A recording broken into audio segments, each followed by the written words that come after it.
Stellar Annihilation is the fourth full-length album from Colombian death metal band Ossuary.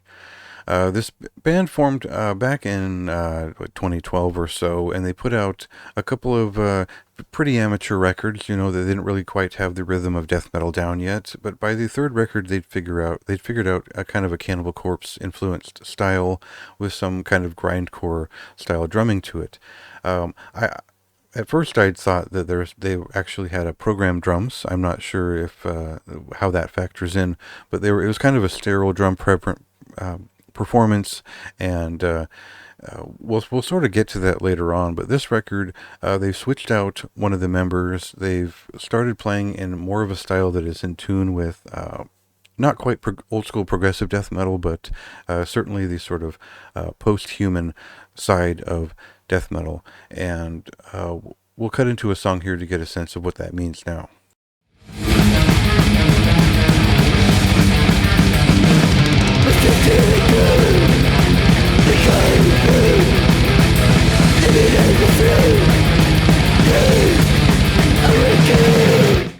So Ossuary make a pretty good first impression. They've got some kind of Pestilence influenced songs on here. There's a little hint of progressive death metal style in the way that they've tuned and toned the bass and the presence of it. The drums remain a little bit stiff, but they work within the sound design. All of this seems to be linking up and building up to something pretty cool, and I really liked the way they developed those first couple of songs. And then they hit upon Chaos Awakening, and this is basically riffs from World Downfall, basically Terrorizer riffs that are strung together for this fairly brief but interruptive song. And while I really love Terrorizer, I don't understand why they put that song in the middle of it, because it kind of interrupts and doesn't fit with anything else around it.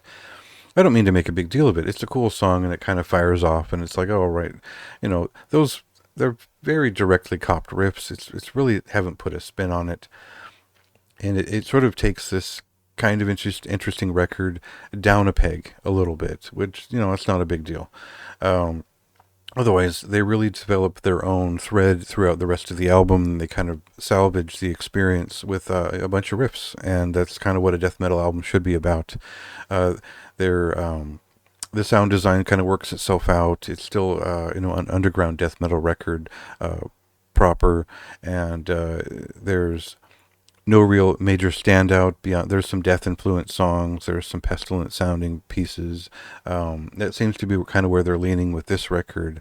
But I do like that there's kind of a thrashing touch to a lot of it, and they keep the energy up throughout. So it's a solid death metal record with a pretty good sound design.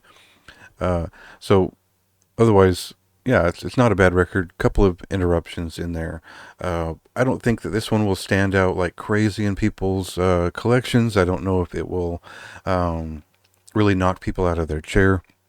But if you're looking for something that's a little bit more authentically old school death metal, has the right intentions, and pretty good taste, this is not a bad option.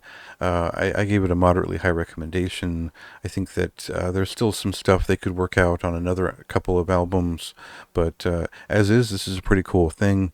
I appreciated the new themes that they're working with, and the new focus that they pulled off here as a trio. So looking forward to what they do next. Go ahead and read my review if you'd like more of my thoughts, and check out the album. It released over the weekend.